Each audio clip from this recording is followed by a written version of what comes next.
Você tem quantos anos hoje? Tenho 24. 24 anos. 24 aninhos. Você é de São Paulo? De São Paulo, Zona Sul de São Paulo. Zona Sul de São Paulo. E eu quero saber mais ou menos onde a gente pode começar essa história. Normalmente eu falo, o que você tava fazendo com seus 18 anos? Mas se você quiser voltar um pouco antes... Cara, assim, hoje a abordagem que eu uso é com hipnose, né? Porque é uma ferramenta, na verdade, que facilita a busca dessas causas que eu mencionei, né? E o meu gosto pela hipnose começou com o Pyong Lee, velho. Pyong Lee fazendo mágica pro YouTube lá. Eu gostava de mágica e acompanhava pela mágica. Aí ele entrou com hipnose e eu fiquei maluco. Cara, que negócio é esse? Meu Deus, dá pra fazer alguém comer uma maçã achando que é uma cebola. Quer dizer, o contrário, né? Comer uma cebola achando que é uma maçã. Comer uma cebola achando que é uma maçã. E assim, eu me apaixonei pela brincadeira. Pela brincadeira da hipnose, assim, fazer as pessoas alucinarem, comerem coisas diferentes, beberem coisas diferentes, ficarem bêbadas do nada, esse tipo de coisa. E aí, assim, deixei de lado porque eu tinha uma vida pra viver, né? Eu tinha que estudar. Na época eu era adolescente ainda, tinha uns 16 anos, tava ali no final do meu ensino médio. Ok, deixa pra lá, vou estudar. Comecei a estudar, fui pra faculdade, comecei a fazer uma faculdade de tecnologia. E aí o sonho indo pra longe, né? Tecnologia, velho. Eu fiz redes de computadores, mano. Redes de computadores. Essa cara de nerd aqui não nega não, velho. Já trabalhei com TI, velho. Já trabalhei com TI. Nessa época eu comecei a fazer estágio, juntei uma grana pra fazer o curso de hipnose. E aí eu, liguei no lugar que eu já tinha como referência, o Pyong já tinha recomendado, né? Liguei lá, vamos fazer? Então, cara, aquele curso que você tava pensando não tem mais. Qual curso que tem? Tem outro aqui que é o dobro do preço, o triplo do tempo. Falei, tá bom, né? Naquele momento ali eu vi que eu precisava entrar. Sabe, eu tava animado, tinha grana, era o momento. E entrei. Nessa época eu já tinha 19 anos, tá? E se passaram 3 anos mais ou menos, né? Até desde o início da faculdade, estágio, juntar a grana e tudo mais. Fui fazer o curso. Cara, na primeira aula eu já fiquei extasiado, assim, apaixonado por tudo, cara. As possibilidades. Mas era aula do quê? Era tipo... Na verdade, é o processo da hipnoterapia. Era uma especialização. Durava 8 dias, 15, 14 horas por dia. Sim, pesadíssimo. Caraca! 8 dias seguidos, assim. Porradeiro o tempo inteiro, prático o tempo inteiro. Você sai do curso moído. Parece que você viveu uns 2 meses, assim. Pancaram o seu cérebro. Naqueles 8 dias, velho. Moeram meu cérebro de hipnose ali, cara. Foi bizarro. Era muito intenso. O ritmo era muito intenso. Então eu fiz essa especialização. Só que a especialização cara... Sabe esses cursos de coach final de semana? Uhum. Eu senti que é mais intenso, ok, tem mais conteúdo, ok, mas não te deixa 100% preparado. Tipo assim, eles vendem falando, você vai sair pronto pra ser um terapeuta. Só que, assim, não dá se tornar um terapeuta em 8 dias, pelo amor de Deus, né? Envolve muita coisa, é muita responsabilidade. Você tá lidando com uma pessoa ali, uma história, uma vida inteira de traumas, talvez. E, cara, como que você vai lidar com isso com 8 dias? É difícil. E dali eu parti pra fazer as minhas pós-graduações. Então eu tinha a faculdade que eu já tinha feito de tecnologia, não queria fazer uma faculdade longa, falei, não, vou pra pós. E aí eu fiz 3 pós-graduações, meio que simultaneamente, assim. Inclusive foi na época da pandemia, no início da pandemia, 2020. Comecei a fazer pós. Fiz pós em psicologia clínica, psicologia cognitivo-comportamental e psicanálise. Aí eu percebi também que na faculdade eles te transformam mais no especialista em doença do que tudo, né? Você conhece lá todos os tipos de ansiedade e depressão que existem, mas resolver mesmo não... eles não batem tanto nessa tecla. Por isso que eu não uso título. Eu não uso título de psicólogo ou psicanalista porque a minha abordagem é diferente. Não quero me prender ao conselho deles também. A regulamentação, né? E o meu processo funciona.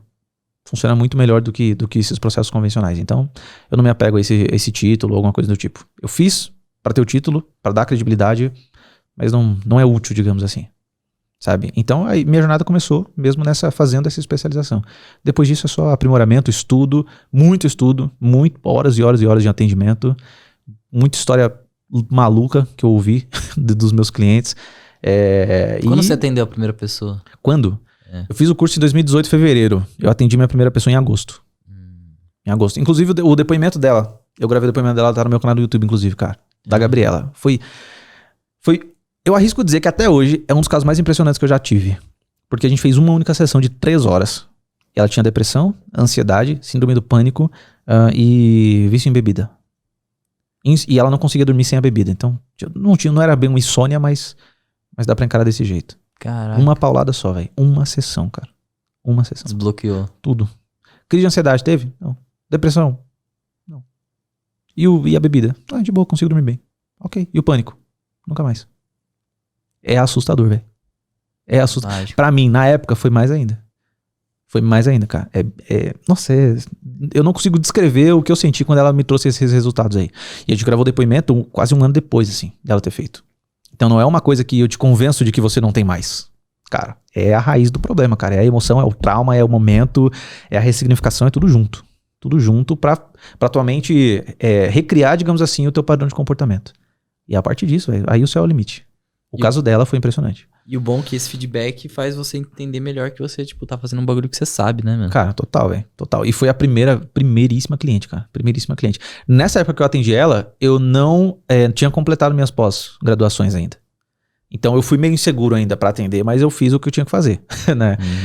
Mas eu acho que boa parte do processo também é muita empatia. Sabe? É você olhar pra pessoa como um outro ser humano, assim. Não tem nada mais, nada menos do que isso ali. Né? Não é técnica certa, não é... Cara, é um ser humano que tá ali. Você tem que dar atenção, tem que entender o que ele tá sentindo, entender o que ele já passou, não julgar, não menosprezar nada, não diminuir nenhuma dor. E é isso. Isso vai fazer as coisas acontecerem da melhor maneira possível. E isso que eu senti falta nessa especialização. Porque lá eles ensinam eles ensinam técnica. Você tem a técnica, você tem o processo. É uma folha com organograma. Segue isso aqui que vai dar certo. Mas não é todo mundo que consegue. Por quê? Falta empatia. Falta a pessoa enxergar o outro ser humano como realmente um ser humano merece ser olhado, entendeu? Tem que ter uma conexão ali. Tem que ter, senão... Tem que ter uma conexão e tem que ter amor por aquilo também, eu acho. Eu carrego isso comigo, assim. Eu gosto muito do que eu faço, amo de paixão o que eu faço. Eu acho que sem esse amor não seria a mesma coisa. Porque assim, o meu processo ele tem 6 encontros. O processo nível 2, digamos assim. Tem 6 encontros. Se a pessoa precisa de mais, eu faço mais. Por quê? Não é o processo, não é a técnica, não é o que a gente fez em sessão X ou sessão Y. É uma pessoa que tá ali. E pra mim, que trabalho com gente que às vezes tem uma tendência suicida, uma depressão, alguma coisa desse tipo, eu não posso perder tempo. Gustavo, preciso de você. Se eu tô disponível, vamos agora, velho. Vamos lá, eu não vou deixar na mão, não. Então tem que ter muita empatia mesmo. Porque uma pessoa que aprendeu só a técnica e não tem empatia, tô precisando de você, Gabriel. Cara, não posso agora. Sabe? Então, e aí, e se a pessoa tiver pra fazer uma besteira? Como é que o que você faz depois? Putz, podia ter atendido, né? Aí você vai se moer com a própria culpa. Verdade. Então tem que ter empatia, tem que ter amor ao ser humano, assim. Tem que olhar como uma pessoa que merece ser ouvida, merece atenção, merece amor, merece tudo, velho. Eu acho que todo mundo deveria fazer terapia. 100%, cara. 100%, né? 100%. É uma experiência, assim, eu faço, né? É que é um processo que você não precisa ficar fazendo o tempo inteiro, né? Mas eu tenho um terapeuta de confiança que faz exatamente o mesmo processo comigo. E é sempre uma coisa diferente, cara. Você descobre muitas coisas sobre você mesmo. Você entende várias partes de você. E depois da terapia você fica chato. Eu costumo dizer que você fica chato, porque imagina o seguinte, você tem ansiedade, Você tem ansiedade. Aí no processo você descobre o porquê você tem ansiedade e eu ajudo você a ressignificar tudo aquilo, a resolver tudo aquilo. Ok. Só que depois disso, você vai começar a se perguntar porquê de tudo, velho. Cara, se eu chego aqui e falo, pô, Gabriel, não curti sua blusa não. E você fica puto da vida. Depois você vai se perguntar, cara, por que eu fiquei tão incomodado do Gustavo não ter gostado da minha blusa? Por que eu gosto tanto, por exemplo, de tal elogio, de tal pessoa? Por que aquilo me incomoda tanto? Por que isso me fere muito? Por que isso me tira do sério? Você começa a se fazer esse tipo de pergunta e aí, velho, o autoconhecimento vai lá pra cima. Pelo porquê, né, mano? Por quê, velho? Tudo. Por que eu gosto desse tipo de roupa? Tudo tem um porquê. Tudo tem um porquê. Porque eu me sinto estiloso, ok. Mas por que você se sente estiloso com esse tipo de roupa? Quem é, a tua referência nisso aí? Você vai encontrar a resposta. Você sempre vai ter alguém. Parece tão simples, né? Não, e pior que velho. Aí que tá. É muito simples. Por isso que a galera não faz. Se fosse difícil, se fosse complicado, a galera talvez faria, sabe? Você se fazer esse tipo de pergunta é uma coisa muito simples. Eu posso deixar pra depois. Deixa eu terminar isso aqui, depois eu faço. Sabe? Por isso que vai deixando e nunca faz. Exato. Cara, mas a terapia é um divisor de águas na vida de qualquer pessoa, assim. Eu acho que todo mundo deveria fazer. Qualquer abordagem, tá? Eu falo que a minha serve pra resolver de maneira rápida, mas a psicologia convencional também é muito útil. Né? Tem gente que, cara, paga um psicólogo pra falar. Só quer falar. Vai lá, paga R$150 pro cara e vai.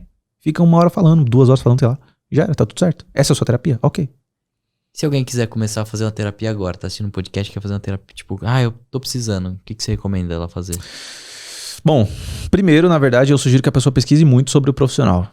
Porque Como existem muitas pessoas desse curso que eu, inclusive, fiz, tem muita gente que saiu dali já metendo as caras pra fazer terapia de verdade. E assim, falta muito pra chegar num terapeuta ali, sabe? Você fez a especialização, você aprendeu muita coisa? Ok. Mas não é o suficiente, nem de longe. Então, acho que pesquisar sobre o profissional, pesquisar o que ele já fez. Se ele tiver depoimento de cliente, melhor ainda, porque você consegue ver de maneira muito palpável o resultado que ele pode trazer pra você. E nada como conversar com ele, né? Pra ver se rola uma conexão, alguma coisa nesse sentido. Porque também não adianta a gente fazer... Imagina que a gente faz uma call aqui pra você entrar no meu processo de terapia. Se você não se sentir à vontade com o Gustavo, nada vai acontecer. Você precisa confiar em mim. Né? E tem dessas, né? Terapia tem dessas. Você tem... Às vezes seu santo não bate, né? Com o terapeuta, cara, troca. Não se apega não, velho. Procura outro e tá tudo certo. Mas... Pra você que quer começar a fazer terapia, pesquise sobre o profissional que você já tá rondando ali, alguma coisa nesse sentido. E se você tiver confiança o suficiente, tente conversar com ele diretamente e comece. E aí, empreendedor, você já teve medo de estar pagando seus impostos da maneira errada? Já pensou se você está pagando mais ou menos do que você deveria? Com a DBI Contabilidade, eu te garanto que isso nunca mais será um problema. A DBI é rápida, acessível e acolhedora com seus parceiros. E eu falo isso pois sou um dos clientes da DBI também. Caso queira saber um pouco mais sobre a DBI, é só clicar no primeiro link da descrição.